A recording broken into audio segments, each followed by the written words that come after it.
Rita estava em seu momento de cuidado pessoal, concentrada em cada detalhe de suas mãos, quando um grito estridente de Arnaldo rompeu o silêncio do apartamento, fazendo-a dar um salto de susto.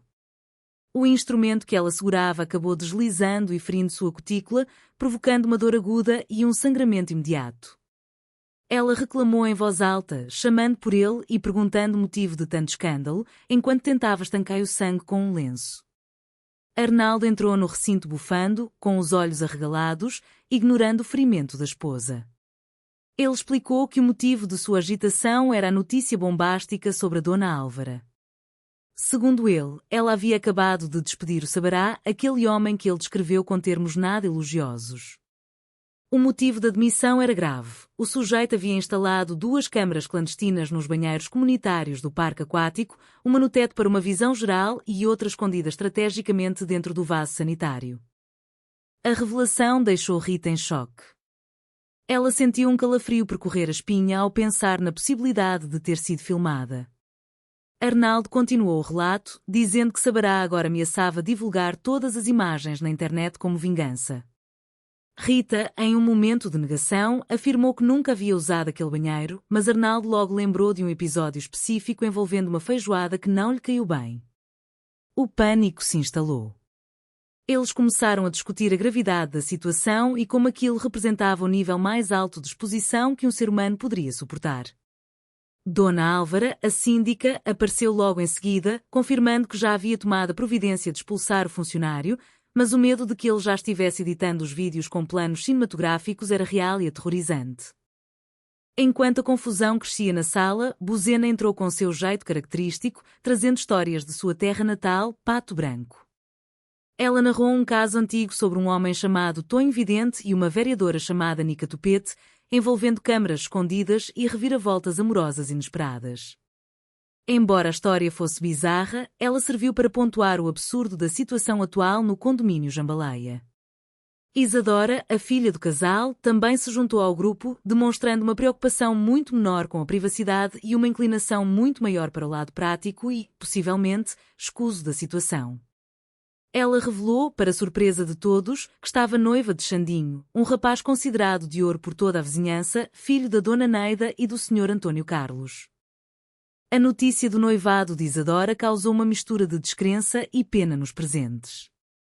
Mário Jorge, ao saber dos detalhes, não conseguia entender como um rapaz tão promissor e honesto poderia ter-se apaixonado por alguém com um caráter tão duvidoso quanto de sua filha.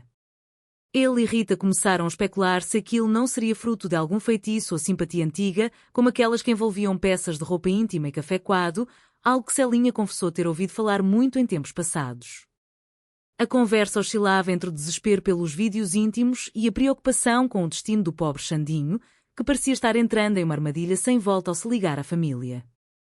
Nesse meio tempo, o ambiente foi invadido pela notícia de que as imagens gravadas por Sabará já estavam circulando em cópias piratas pelo condomínio, sob o título sugestivo de Jambaleia pelos furos.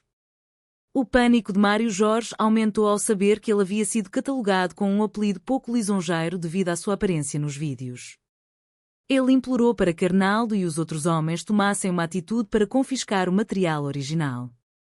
No entanto, a verdade logo veio à tona. Quem estava por trás da comercialização das fitas piratas era a própria Isadora, que se aliara ao ex-funcionário para lucrar com a desgraça alheia. A situação atingiu o ápice quando os pais de Xandinho, Antônio Carlos e Neida, chegaram para oficializar o pedido de casamento. Antônio Carlos, que falava de si mesmo na terceira pessoa, estava radiante com a ideia da união, sem imaginar o caos que envolvia a família de sua futura nora. O encontro foi marcado por diálogos cruzados e revelações desconcertantes. Dona Salina, a mãe de Mário Jorge, apareceu em um estado de agitação total, admitindo que sabia das câmaras e que até havia gostado da ideia de se exibir para as lentes, agindo de forma provocativa diante do que ela considerava seu público invisível. Diante de tanta imoralidade e confusão, Mário Jorge e Rita tentaram, em um último lampejo de consciência, alertar Xandinho sobre quem Isadora realmente era. Eles descreveram a filha como um furacão, um vendaval de má índole que já havia cometido inúmeros delitos e falcatruas. Para surpresa de todos, Isadora teve um raro momento de sinceridade e confirmou as acusações, admitindo que o rapaz era bom demais para ela e que ela não queria seguir com o plano de enganá-lo.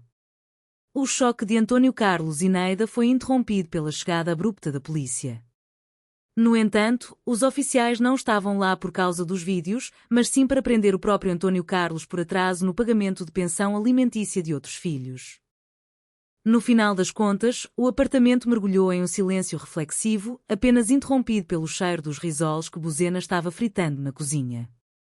O plano de casamento desmoronou, o segredo das câmaras se tornou uma piada pública e a fita matriz, que todos queriam destruir, acabou nas mãos da doutora Percy Lambert, que planejava usá-la como material de estudo em uma de suas palestras de psicologia de confronto.